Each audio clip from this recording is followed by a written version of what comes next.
Assalamualaikum warahmatullahi wabarakatuh. Salam sejahtera bagi kita semua. Semoga kita semua selalu dalam lindungan Allah Subhanahu wa Ta'ala. Perkenalkan, nama Ibu Nina Hanarita yang akan mengajar kimia di kelas 12. Kalian mungkin tidak asing dengan Ibu, cuma mungkin kalau nama ada yang belum hafal. Nah, pada kesempatan ini Ibu ingin menyampaikan materi yang akan disampaikan di kelas 12. Nah, untuk materi yang akan disampaikan di kelas 12, yang pertama adalah sifat koligatif larutan. Kemudian materi yang kedua adalah reaksi redoks dan sel elektrokimia. Yang ketiga, unsur-unsur golongan utama dan unsur-unsur transisi. Yang keempat, senyawa karbon, dan yang kelima, bensena. Nah, materi itu yang akan disampaikan di kelas 12 semester ganjil yang terdiri dari 8 KD. Jadi ada 8 tagihan nanti. Selanjutnya, Ibu ingin menyampaikan bahwa di kelas 12 nanti ada berupa tagihan, yaitu tugas yang ada di KD 6.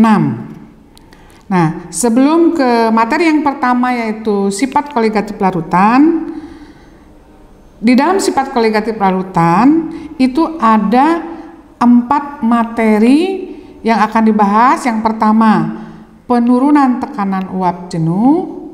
Yang kedua, kenaikan titik didih. Yang ketiga, penurunan titik beku. Dan yang keempat adalah tekanan osmosis.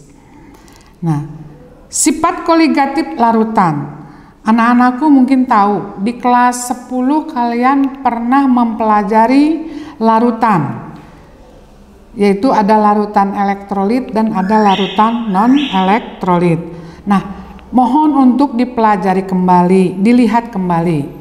Nah, kemudian di sifat koligatif larutan ini namanya sifat, berarti di sini sifat koligatif larutan itu hanya bergantung kepada jumlah zat yang terlarut sesuai dari definisi larutan, bahwa larutan itu ada zat terlarut, ada zat pelarut. Nah, untuk selanjutnya di sifat koligatif larutan ini ada konsentrasi yang harus diingatkan kembali, yang mungkin dulu di kelas 11 pernah diajarkan oleh Ibu Haryati tentang molaritas. Masih ingat bagaimana Bu Haryati mengajarkan tentang molaritas? Nah, sebelum ke mempelajari tentang molaritas, sifat koligatif larutan ini juga ada dalam kehidupan sehari-hari. Kenapa ada dalam kehidupan sehari-hari? Nah, kita bisa melihat sebelum Ibu mempelajari lebih lanjut, ada gejala-gejala atau contoh-contoh atau fakta-fakta yang mencerminkan bahwa itu adalah merupakan sifat koligatif larutan. Nah, tolong perhatikan anak-anakku, karena ini ada dalam kehidupan sehari-hari. Yang pertama, coba diperhatikan bagaimana proses penjemuran pakaian. Kalian mungkin tentu tahu setiap hari kalian mencuci pakaian. Nah, tanpa disadari, waktu kalian mencuci pakaian itu tentu menjemur pakaian, dan pakaian itu bisa menjadi kering. Tapi mungkin di antara kalian tidak ada yang menyadari bagaimana kok bisa kering. Nah, itu nanti akan dipelajari lebih dalam tentang sifat koligatif larutan di penurunan tekanan uap. Kemudian apabila kalian menyimpan air di mangkok, air itu akan berkurang, walaupun tidak semuanya, tapi akan berkurang. Nah, itu juga tolong pelajari ada gejala apa di dalam peristiwa tersebut. Nah, kemudian ada lagi, karena di kita memang tidak ada tidak ada musim dingin, tapi kalau misalnya di luar sana itu ada musim dingin. Nah, kalau musim dingin itu musim salju. Di situ ada pembersihan jalan untuk mengurangi penimbunan salju, yaitu dengan menambahkan garam. Nah, kenapa? Ada apa? Kok bisa ditambahkan dengan garam? Tolong dipelajari peristiwa itu. Kenapa bisa demikian? Kemudian ada lagi dalam kehidupan sehari-hari, misalnya kalian tahu, kalian mungkin sering melihat tukang es nonglong. Nah, tukang es nonglong itu tidak membawa kulkas, tapi dia membawa roda yang di dalamnya ada es, tapi di sekitar esnya ada ditaburi garam.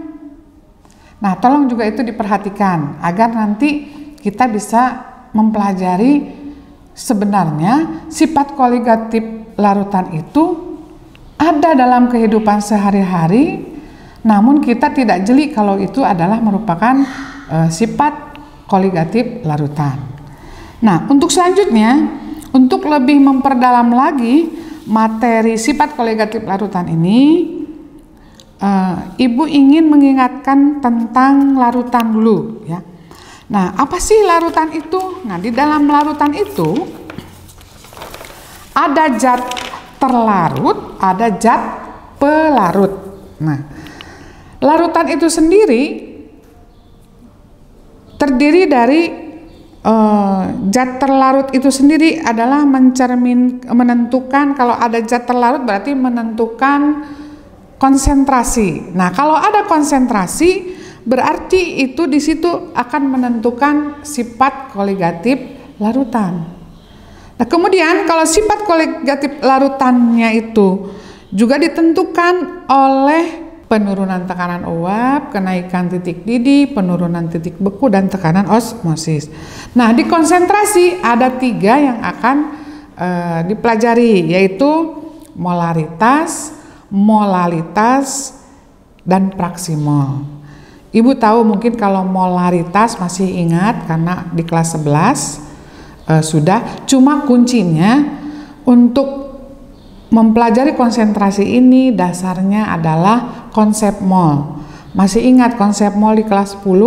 Nah, mudah-mudahan kalian bisa mengingatnya, membuka kembali materi kelas 10. Anak-anak, mari kita lihat kembali materi kelas 10 tentang konsep mol. Masih ingat konsep mol yang ada kaitannya dengan massa. Nah, di sini mol itu adalah massa per mr atau ar, di mana mol itu sering disimbolkan dengan huruf N. Nah, Ibu hanya ingin mengingatkan saja bahwa untuk mencari mol maka kalian harus mengetahui nomor atom relatif ya, atau massa atom relatif. Masih ingat bagaimana cara menghitung massa atom relatif atau MR? Mudah-mudahan kalian bisa ingat. Ini hanya sebagai contoh saja. Untuk contoh,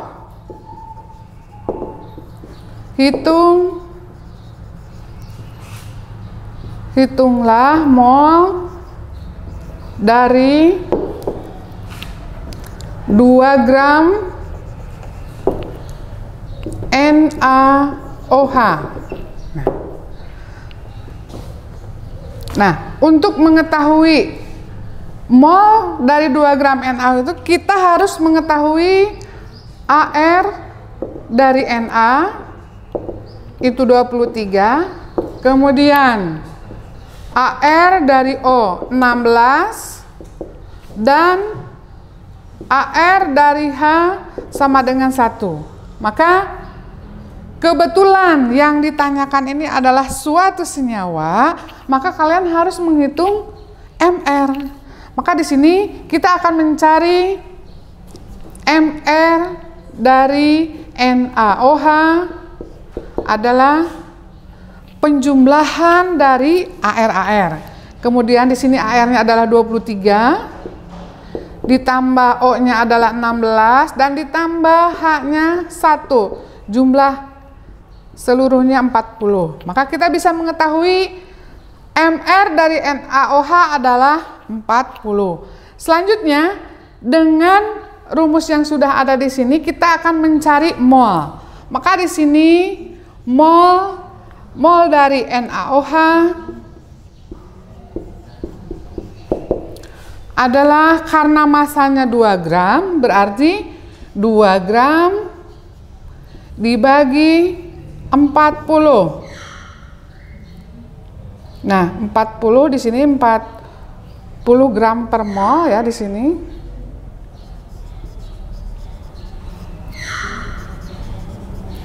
Maka hasilnya adalah 1/20 gram 1/20 mol. Nah, sudah didapatkan. Kalau kalian mau dibuat desimal, silahkan. Nah, ini adalah untuk mencari mol. Nah, kenapa Ibu menjelaskan mol? Karena ini adalah dasar nanti di perhitungan konsentrasi yang akan dipelajari di sifat koligatif larutan. Nah, selanjutnya untuk konsentrasi yang akan dipelajari ada 3, molaritas, molalitas, dan praksimol. Nah, selanjutnya akan Ibu berikan tentang konsentrasi yang akan dipelajari atau yang akan nanti digunakan di materi sifat koligatif larutan. Nah, konsentrasi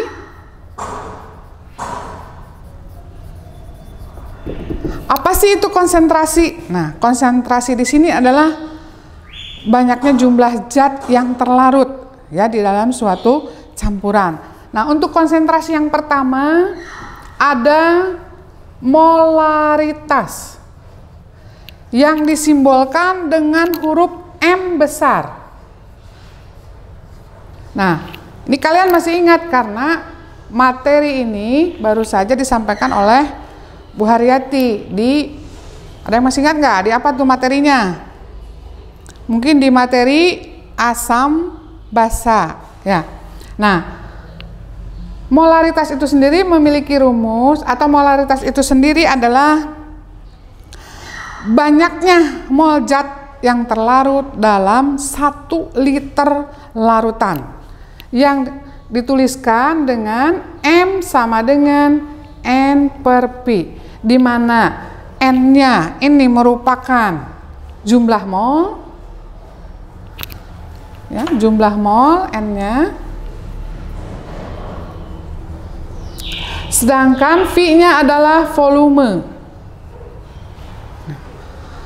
Nah, kemudian molaritas ini juga bisa dinyatakan dengan rumus yang lain, M sama dengan gram per mr dikali, kalau ini satuannya dalam liter, nah bisa juga dalam mililiter. Berarti kalau dalam mililiter berarti 1000 per V. Nah, V-nya di sini dalam mililiter.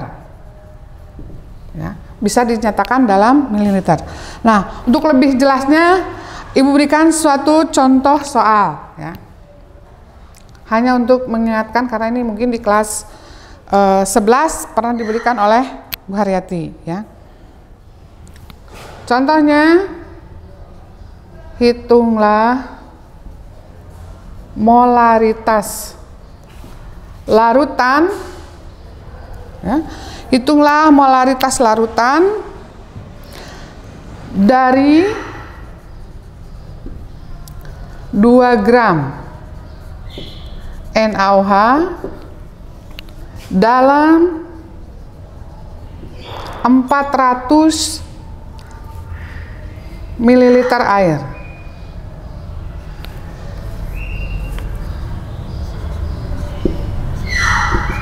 Nah, Maka untuk menyelesaikan persoalan ini, karena di sini massa sudah ada, ini bisa menggunakan rumus yang pertama. Kalau menggunakan rumus yang pertama berarti gram harus diubah ke mol.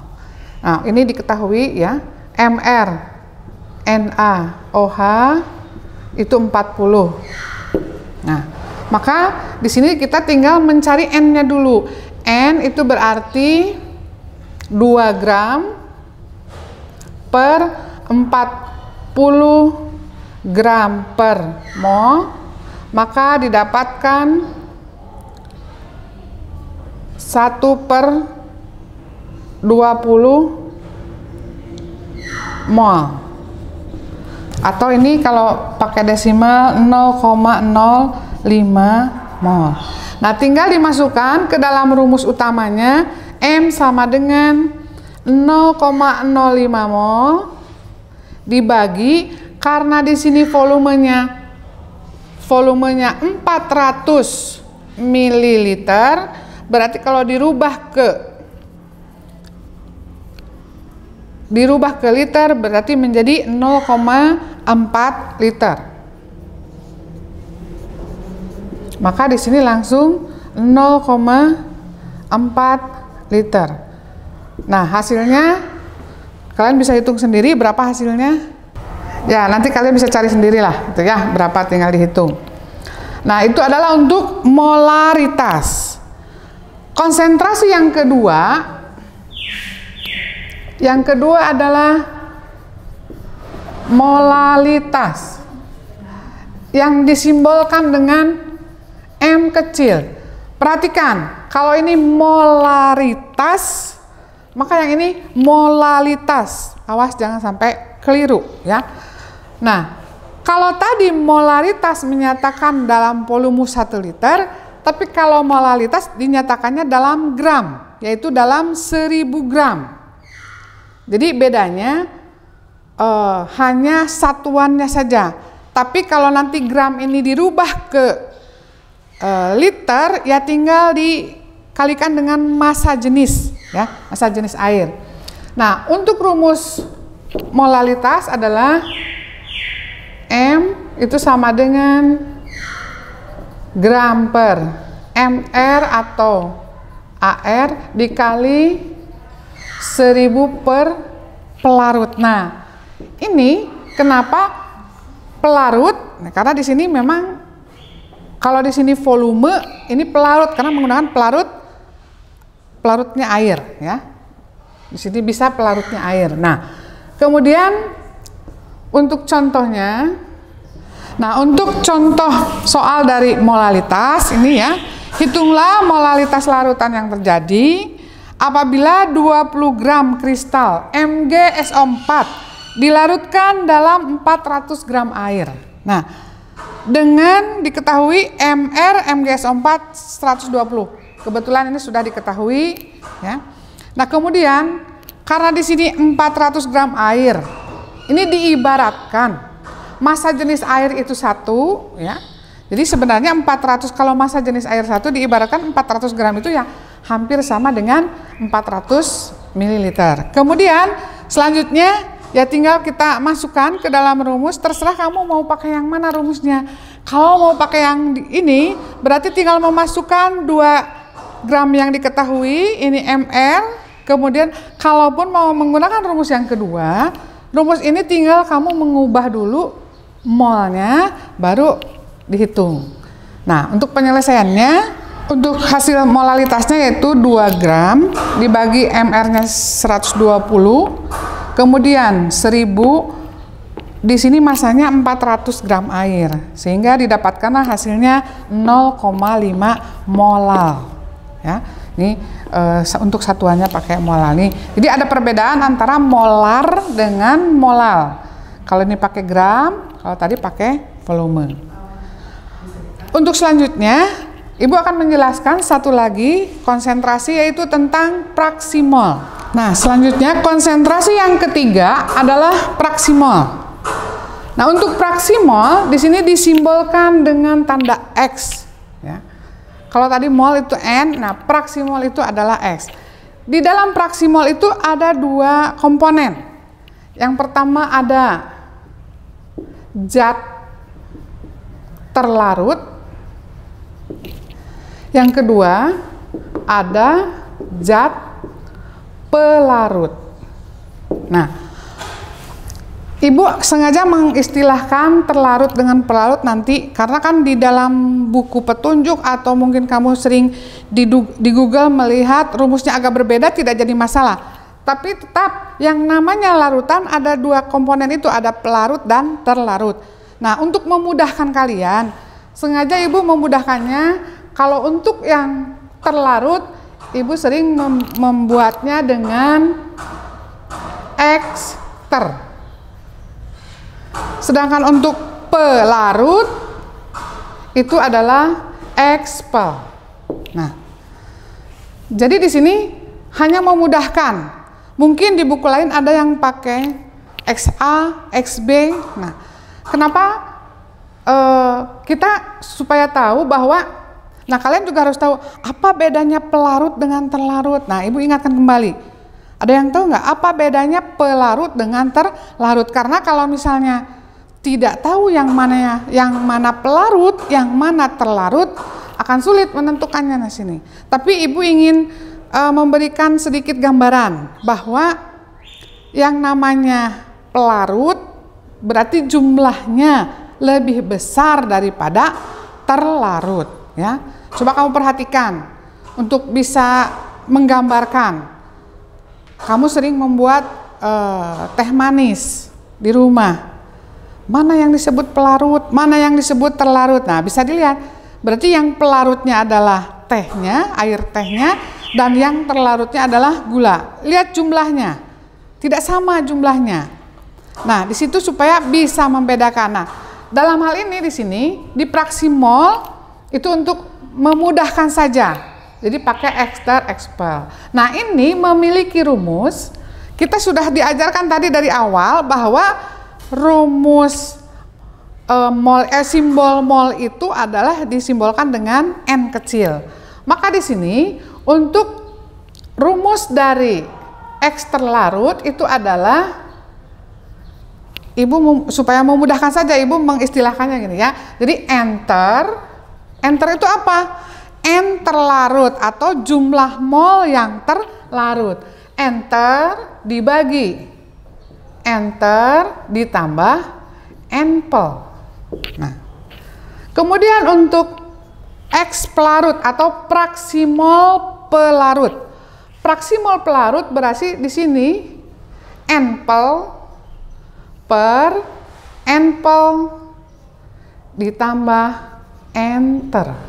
Nah, ini untuk masing-masing rumus. Di mana antara ekster dengan expel itu memiliki hubungan bahwa ekster ditambah expel itu sama dengan 1. Nah, ini yang wajib diketahui karena nanti dituliskan dalam sifat koligatif pelautan ada rumus-rumus ini. Nah, untuk memudahkannya kita kembali ke contoh soal. Nah, untuk contoh praksimol, di sini contoh soalnya, hitunglah praksimol glukosa di dalam larutan glukosa 36%. Diketahui MR glukosa adalah 180 dan MR air adalah 18. Nah, kita harus melihat dulu karena di sini diketahuinya dalam 36%. Apa artinya itu 36%? Berarti di sini 36% itu adalah 36/100, berarti di sini massa pelarutnya dihitungnya dalam 100 gram, ya. Sehingga bukan tadi seperti 1000 gram, tapi di sini karena diketahuinya dalam persen. Artinya dari 36% itu bahwa mengandung glukosanya 36 gram dan airnya sisanya dari 100 berarti dikurangi 36, 64 gram. Nah, ini adalah masanya. Ini dituliskan supaya kita bisa mencari molnya nanti.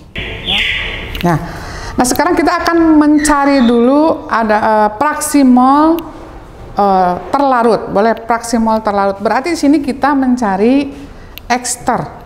Nah, untuk mencari ester tentu kita harus mencari dulu mol dari glukosa.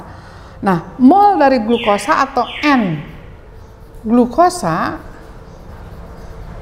Nah, N itu sendiri rumusnya adalah gram per mr. Nah, gramnya sudah diketahui, di sini 36, mr-nya adalah 180.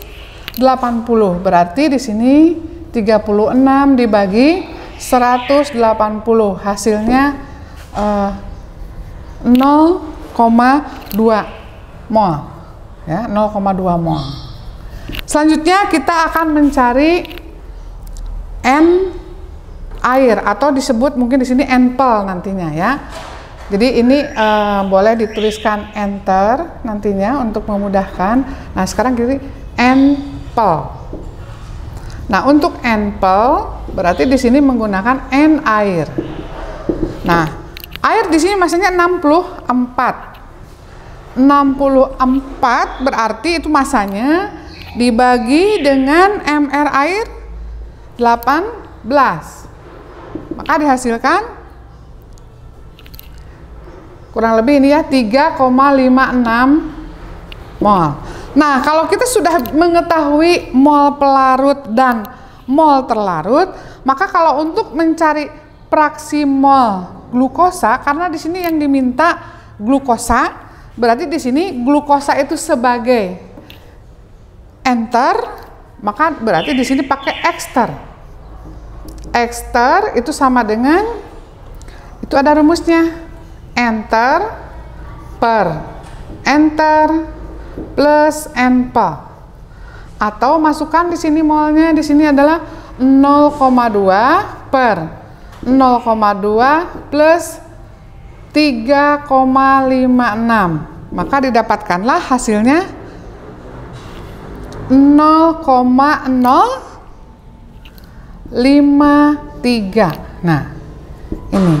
Nah, kenapa kita kan hanya mencari ester, tapi kenapa harus ininya diketahui? Karena rumusnya ini sudah mengandung ada pelarutnya. Karena di sini tidak ditanyakan, tapi kalaupun kita mau mencari berapa fraksi mol pelarut, boleh kamu menggunakan rumus yang ini. Ya. Jadi kalau mau mencari pakai rumus ester silahkan, tapi untuk memudahkan karena di situ ada rumusnya ester plus expel sama dengan 1. Maka kalau mau mencari expel ya tinggal pindahkan saja ruasnya. Expel 1 dikurangi ester atau 1 dikurangi 0,053. Itulah konsentrasi yang harus kalian kuasai untuk mempelajari materi awal dari kelas 12 tentang sifat koligatif larutan. Adapun latihannya nanti akan Ibu berikan untuk menentukan bagaimana konsentrasi ini. Ya, anak-anakku yang Ibu banggakan dan Ibu cintai, yang tadi dijelaskan tentang 3 konsentrasi itu akan diterapkan pada materi sifat koligatif larutan ini. Oleh karena itu, kalian harus memahami betul bagaimana cara menghitung konsentrasi. Kalau cara menghitung konsentrasinya belum dipahami, maka kesininya nanti akan macet. Nah, jadi mohon untuk dipahami dari ketiga konsentrasi tersebut. Nah, adapun sifat koligatif larutan yang pertama itu adalah penurunan tekanan uap yang disimbolkan dengan delta P. Ya. P-nya itu mungkin kalau kalian dari bahasa Inggris tahu dari kata pressure, tekanan. Ya. Kemudian yang kedua, kenaikan titik didih larutan. Ya. Kenaikan titik didih disimbolkan dengan delta TB. Dalam bahasa Inggris, mendidih itu boil. Jadi makanya disimbolkannya dengan delta TB. Kemudian yang ketiga, penurunan titik beku larutan. Disimbolkan dengan delta TF karena dalam bahasa Inggris membeku itu adalah freeze, maka TF. Dan yang terakhir adalah tekanan osmosis yang disimbolkan dengan V. Ya. Baiklah, kita kembali mengingatkan kembali konsentrasi yang sudah Ibu ajarkan, yaitu tentang praksimol. Nah, untuk konsentrasi praksimol nanti akan digunakannya di penurunan tekanan uap. Nah, sekarang akan Ibu jelaskan tentang penurunan tekanan uap.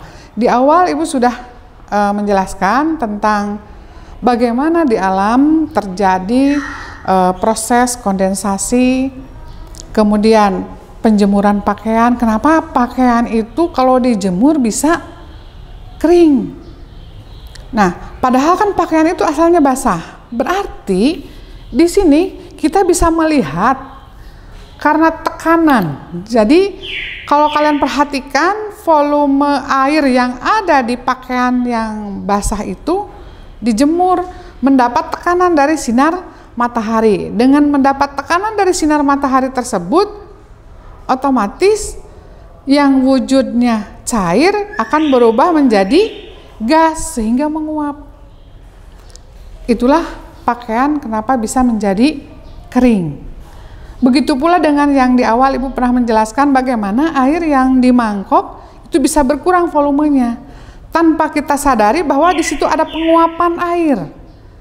Mungkin oleh suhu udara sekitar yang tekanannya berbeda antara di mangkok dengan yang di sekitar, sehingga menyebabkan air itu mengalami tekanan sehingga yang tadinya wujudnya cair berubah menjadi gas. Jadi itu makanya jangan heran kenapa kalau kita menjemur itu bisa mengurangi volume air yang ada. Nah, selanjutnya Ibu akan menurunkan di sini rumus dari penurunan tekanan uap. Nah, kita mulai dengan penurunan tekanan uap yang dilambangkan dengan delta P. Nah, kita tahu rumus tekanan uap itu adalah P0 dikali X pelarut. Nah, P itu merupakan tekanan uap larutan dan P0 tekanan uap pelarut murni. Kemudian di sini X pelarut yaitu praksimol pelarut. Nah, di dalam sifat koligatif larutan itu tidak ada P. Maka kita harus mencari hubungan antara P dengan delta P itu. Ya.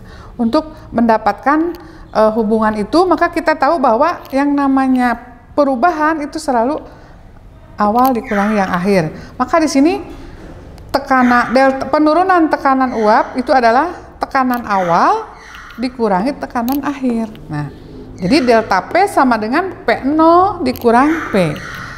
Kita tahu rumus awal bahwa P itu rumusnya P0 dikali X pelarut. Maka yang P ini diganti, dimasukkan ke sini sehingga P0 min P0 kali X pelarut. Jadi harga P yang ini ditukar diganti ke sini. Bisa dipahami ya?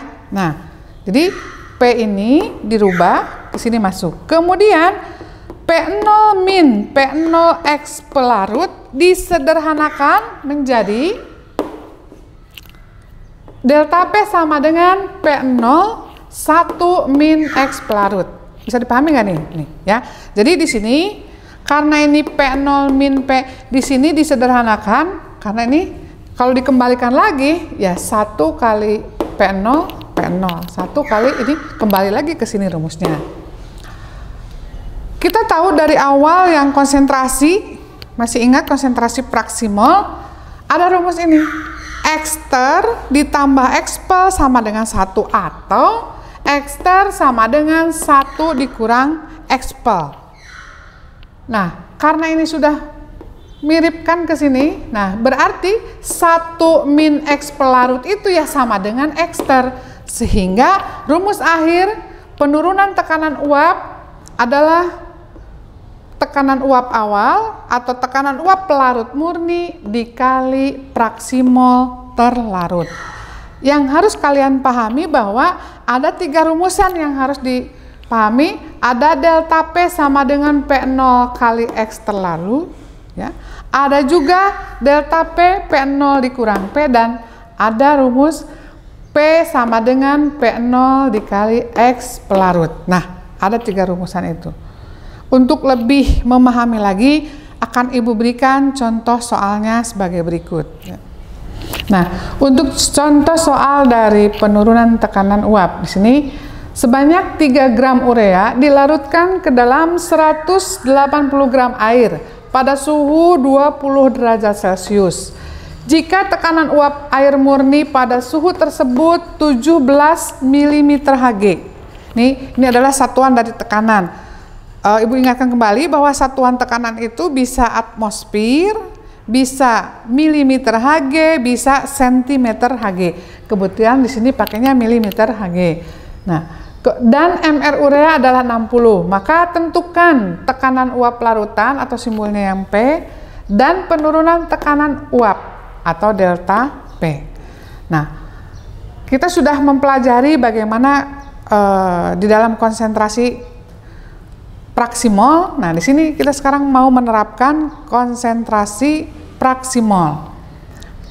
Jadi kita sudah tahu mana yang dijadikan pelarut, mana yang dijadikan terlarut. Nah, dalam hal ini di sini yang menjadi terlarut adalah urea.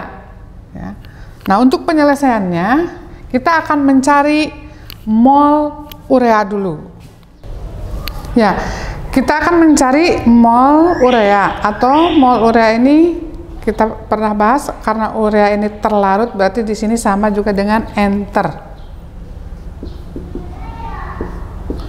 Dan di sini hasilnya ya 3 dibagi 60 hasilnya 0,05 mol. Sedangkan untuk air ini adalah NPL, pelarutnya 180 dibagi dengan MR-nya 18 sehingga didapatkanlah 10 mol. Nah, kemudian kita kembali ke pertanyaan bahwa di sini yang ditanyakan adalah tekanan uap larutan. Nah, tekanan uap larutan simbolnya adalah P. P itu sendiri rumusnya adalah P0 dikali X air atau di sini X pel. Nah, X pel itu sendiri adalah rumusnya NPel per NPel plus enter. Nah, di sini NPL-nya adalah 10 dibagi 10 ditambah 0,05 dikali 17 sehingga didapatkan hasilnya 16,915 mm Hg. Ya.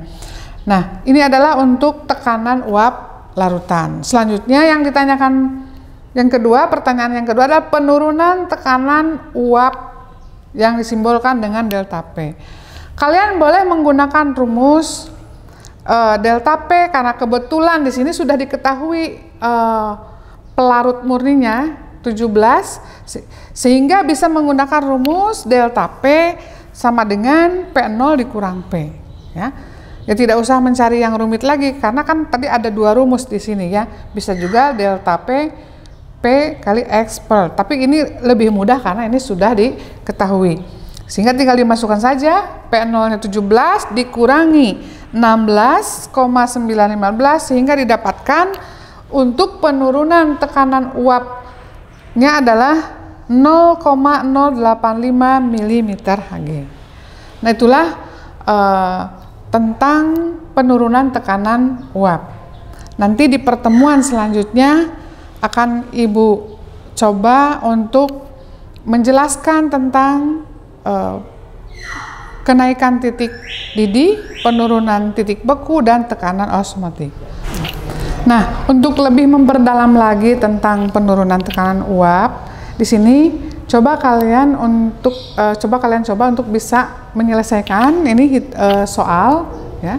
Ini Ibu sediakan soal, coba kalian kerjakan, ya. Di sini kalian hanya mencari tekanan uap saja karena di sini sudah diketahui penurunan tekanan uapnya, tekanan uap air murninya sudah ada. Dengan menggunakan cara yang sama, silahkan untuk mencoba mengerjakan soal ini. Mudah-mudahan kalian bisa menemukan jawabannya.